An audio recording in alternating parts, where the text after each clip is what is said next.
सावंतवाडीत car craft तर्फे free AC checkup. Maruti Suzuki car सर्व्हिसिंगचा 20 वर्षांचा प्रदीर्घ अनुभव आता आपल्या सेवेसाठी सज्ज। आजच तुमची अपॉइंटमेंट बुक करा 9955 66 36 55 आणि 96 19 58 12 34। सावंतवाडी तालुक्यातील तळवडे बाजारपेठ येथील विजय सोनू कुंभार यांच्या सायली इस्त्री सेंटर या दुकानाला रविवारी शॉर्ट सर्किटमुळे अचानक आग लागली। दुकानातील संपूर्ण साहित्य जळून खाक झालं। दुकानाचे मालक विजय कुंभार यांनी शॉर्ट सर्किटमुळे आग लागली असावी असा अंदाज व्यक्त केलाय। या दुर्घटनेत सुमारे 6 लाखांचं नुकसान झालंय असा अंदाज व्यक्त करण्यात येतोय। गणपती उत्सवासाठी माल खरेदी करण्यासाठी जमवून ठेवलेली सुमारे 2 लाख रुपयांची रोकडही आगीत जळून खाक झाल्याचं सांगण्यात आलं। विजय कुंभार हे अत्यंत प्रतिकूल आर्थिक परिस्थितीत इस्त्रीचा व्यवसाय करून आपल्या कुटुंबाचा उदरनिर्वाह करत होते।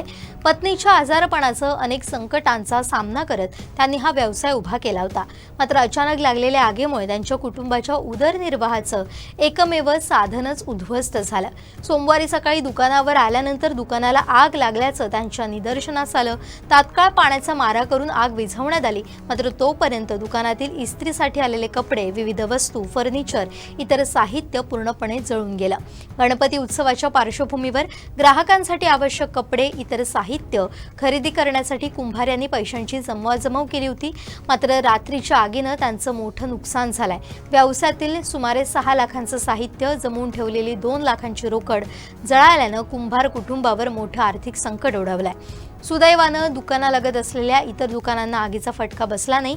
आग वेळीच आटोक्यात आल्यानं मोठी दुर्घटना टळली। आगीची माहिती मिळताच तळवडे बाजारपेठेतील व्यापाऱ्यांनी तात्काळ घटनास्थळी धाव घेतली। कुंभार कुटुंबियांना दुकानाबाहेर काढण्यासाठी तसेच आग विझवण्यासाठी त्यांनी मदत केली। मात्र दुकानातील बहुतांश साहित्य आगीत जळून खाक झाले। गणेशोत्सवाच्या तोंडावर कुंभार कुटुंबावर आलेल्या या संकटाच्या पार्श्वभूमीवर त्यांना आर्थिक मदतीची नितांत गरज असून व्यापारी, सामाजिक संस्था, दानशूर व्यक्तींनी पुढे येऊन मदतीचा हात द्यावा अशी अपेक्षा व्यक्त होते।